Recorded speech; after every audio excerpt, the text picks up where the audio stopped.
Good morning बच्चों। पिछले जब नया लेसन हम लोग का शुरू किए थे, वो लेसन आपका था भारतीय समाज एक परिचय। ठीक है, समाज शास्त्र में जो पहला लेसन था भारतीय समाज का परिचय, उसमें हमने बहुत काफ़ी कुछ बताया तुम लोगों को कि संस्कृति क्या होती है, संस्कार क्या होता है, भारतीय सामाजिक संस्कृति की विशेषताएं क्या हैं, भारतीय समाज की विशेषताएं क्या हैं। ये कुछ क्वेश्चंस और टॉपिक थे जो तुम लोगों ने कर लिया, और मुझे उम्मीद है कि अपनी कॉपी में कर ली होगी, फेयर कॉपी में। ठीक है, तो आज हम लोग सेकंड लेसन शुरू करेंगे, भारतीय समाज की जनसांख्यिकीय संरचना। भारतीय समाज के परिचय के बाद उसकी विशेषताओं के आधार पर आगे हम लोग देखेंगे कि हमारे समाज की, भारतीय समाज की जनसांख्यिकीय संरचना क्या है। वास्तव में अगर देखा जाए तो जनसांख्यिकीय शब्द जो होता है, ये एक तरह से देखा जाए तो पूरे देश की जनसंख्या का व्यवस्थित ढंग से अध्ययन करना ही जनसांख्यिकीय होता है। ठीक है, जनसांख्यिकीय शब्द जो है जनसंख्या से निकला है। जनसांख्यिकीय, उसमें प्रत्यय लगा हुआ है, एक प्रत्यय लग गया है जिसकी जनसंख्या से जनसांख्यिकीय हो गया।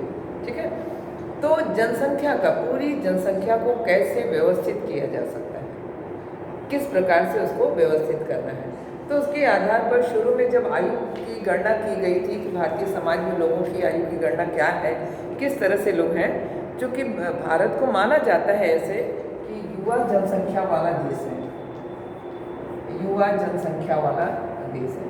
अगर हम आयु संरचना की बात करें तो युवा जनसंख्या यहाँ अधिक थी, शुरू में यही था, जिसकी वजह से आज हम आज़ाद भारत में सांस ले रहे हैं। तो युवा जनसंख्या वाला देश होने के कारण से कुल जनसंख्या के सापेक्ष विभिन्न आयु वर्ग वाले लोगों का अनुपात जब निकाला गया तो उसमें पाया गया कि युवा पीढ़ी की जनसंख्या अधिक है।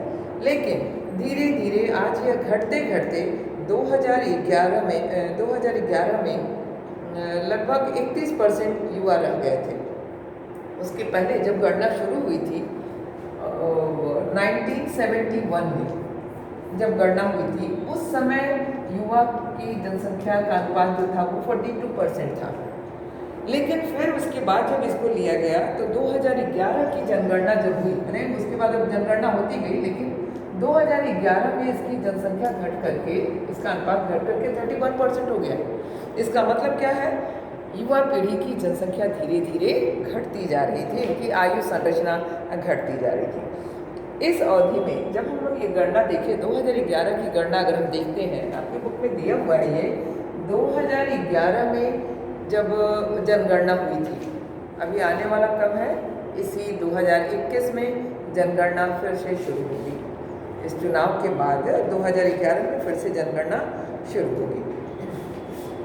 इस 2011 में 15 से 64 वर्ष, कितना है, 15 से 64 वर्ष तक के लोगों की जो प्रतिशत थी, जो 2011 में थी, वो लगभग 63.7% या मान लें 64% हो गई।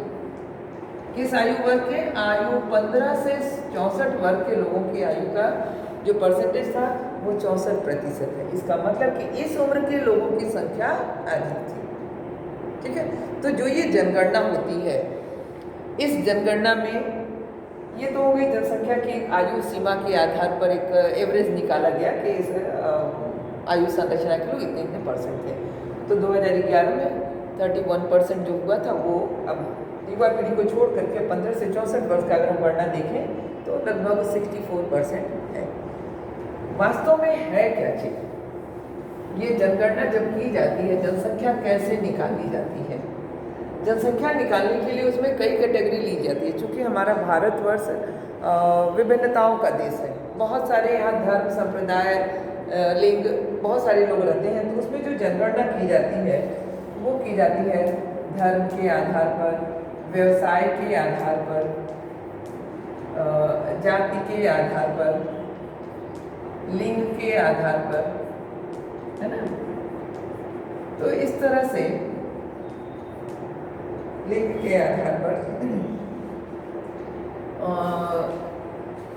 बच्चों के संख्या के आधार पर, ठीक इस तरह से मतलब जनगणना जब होती है तो आप देखती होंगी कि जनगणना वाले जब आपके घर पे आते हैं तो आपसे आपके घर, व्यवसाय, जाति, कितने आय के स्रोत वाले व्यक्ति हैं वो, लिंग के आधार पर स्त्री पुरुष की संख्या, बालक बालिका की संख्या, छोटे बच्चों की जो 12 साल से कम उम्र वाले बच्चे हैं उनकी संख्या, ये सब अलग अलग लिखी जाती है। तो व्यवसाय में, धर्म में तो कई प्रकार के धर्म हो जाते हैं, हिंदू, मुस्लिम, सिख, ईसाई सब धर्म है। जाति में, व्यवसाय में भी होता है डॉक्टर, इंजीनियर, शिक्षक, जो भी उनका व्यवसाय है, कृषि है, अपनी जो लघु उद्योग कर रहे हैं, बड़े उद्योग कर रहे हैं, ये सब व्यवसाय में उनके आ जाते हैं। जाति में है, जाति में आपको भी मालूम होगा, आप 10th क्लास में पढ़ रही हो कि 4 प्रकार की जातियां हैं, सामान्य, अनुसूचित, पिछड़ी और अनुसूचित जनजाति, 4 कैटेगरी में बांटा गया है जाति को। तो इसके आधार पर ये सारी जनगणना की जाती है। तो इस तरह से हम देखते हैं कि भारतीय समाज की जो जनसांख्यिकीय संरचना होती है वो एक सुव्यवस्थित अध्ययन करने के लिए इस तरह से इसकी जनगणना की जाती है। ठीक है, अब इसका प्रकार क्या होता है? जनसांख्यिकी का प्रकार अगर हम देखें तो ये 2 प्रकार का होता है। जनसांख्यिकीय 2 प्रकार का होता है, एक आकारिकी होता है और एक होता है सामाजिक। आकारिकी और सामाजिक 2 प्रकार की जनसांख्यिकीय संरचना होती है। आकारिकी का मतलब होता है उनकी शारीरिक संरचना के आधार पर, यानी स्त्री पुरुष की जनगणना के आधार पर की जाती है। ठीक है, और सामाजिक स्थिति में होता है उनकी सामाजिक स्थिति कैसी है, राजनीतिक स्थिति कैसी है, आर्थिक स्थिति कैसी है, पारिवारिक स्थिति कैसी है, यानी उसकी स्थिति के आधार पर, यहाँ संरचना के आधार पर और यहाँ स्थिति के आधार पर किया जाने वाला जो अध्ययन होता है वह जनसांख्यिकी का प्रकार कहलाता है। यानी आकारिकी और सामाजिक 2 प्रकार की जनगणना की जाती है और 2 प्रकार की इसमें प्रकार के आधार पर अध्ययन किया जाता है। एक होता है पूरा इसकी जनसांख्यिकी का एक तरह से डेमोग्राफी लिखा जाता है, इसमें जन्म और मृत्यु दर भी शामिल होता है। जब जनसंख्या की बात हम करते हैं तो हम मृत्यु दर और जन्म दर की बात भी करते हैं। जन्म दर क्या होता है कि प्रतिदिन, प्रत्येक घंटे, प्रति मिनट कितने शिशु ने जन्म लिया, और ठीक उसी तरह से 1 घंटे में या प्रतिदिन में कितनी मृत्यु हुई, इसकी जो जनगणना की जाती है मृत्यु दर और जन्म दर को लिखा जाता है। इसको कहते हैं डेमोग्राफी। ठीक है, तो अब इसमें वर्तमान में अगर हम देखें तो हमारे यहाँ मृत्यु दर में भारी कमी आई है और जन्म दर में वृद्धि हुई है। लेकिन अब करंट में वर्तमान परिस्थिति के अनुसार अगर हम देखें तो वो महामारी वगैरह को नहीं गिनते हैं इसमें, जो सामान्यतः औसत मृत्यु दर और औसत जन्म दर को लेकर के गणना की जाती है। ठीक है, इतना सबको स्पष्ट है? क्योंकि जनगणना की आवश्यकता क्यों पड़ी, अब हम थोड़ा सा देखेंगे कि जनगणना तो हो रही थी लेकिन इसकी आवश्यकता ही क्यों पड़ी। क्यों हम जैसे आम देश में लोग रहते हैं तो उनको जनगणना की आवश्यकता नहीं है, हमारे यहाँ ही आवश्यकता क्यों पड़ी?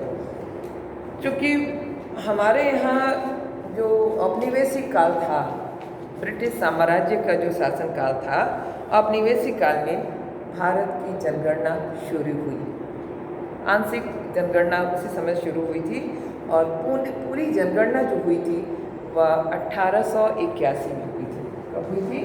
1881 में संपूर्ण जनगणना हुई थी।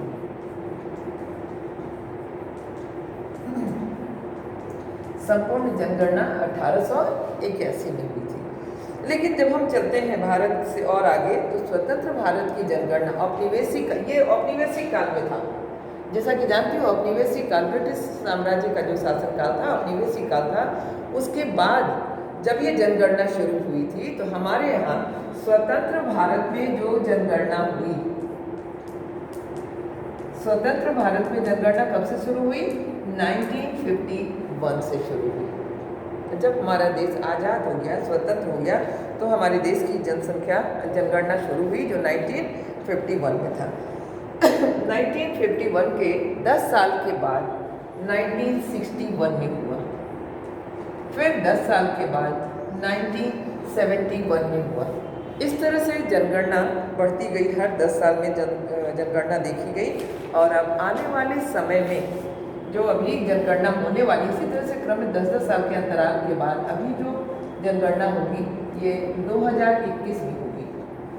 2021 में नई जनगणना अभी फिर से होने वाली है। अगर हम देखें जनगणना के आधार पर, अगर हम देखें तो जनगणना करने वाला सबसे बड़ा देश अगर है तो भारतवर्ष है। जनसंख्या भले ही चीन की अधिक है, लेकिन वहाँ जनगणना नहीं होती है। जनगणना कहाँ है? हमारे भारतवर्ष में। सबसे बड़ी जनगणना भारत में है। ठीक है। इस आधार पर, इस जनसंख्या के आधार पर, बढ़ती हुई जनसंख्या के आधार पर, मृत्यु दर में गिरावट के आधार पर माल्थस ने जनगणना सिद्धांत दिया था। ठीक है। तो अभी थोड़ा सा हम जनसांख्यिकीय सिद्धांत पर या जनसांख्यिकीय संरचना पर आपको एक छोटा सा परिचय दिए हैं। अगले क्लास में, अगले वीडियो में हम लोग देखेंगे माल्थस का जनगणना सिद्धांत क्या है, माल्थस ने क्या कहा।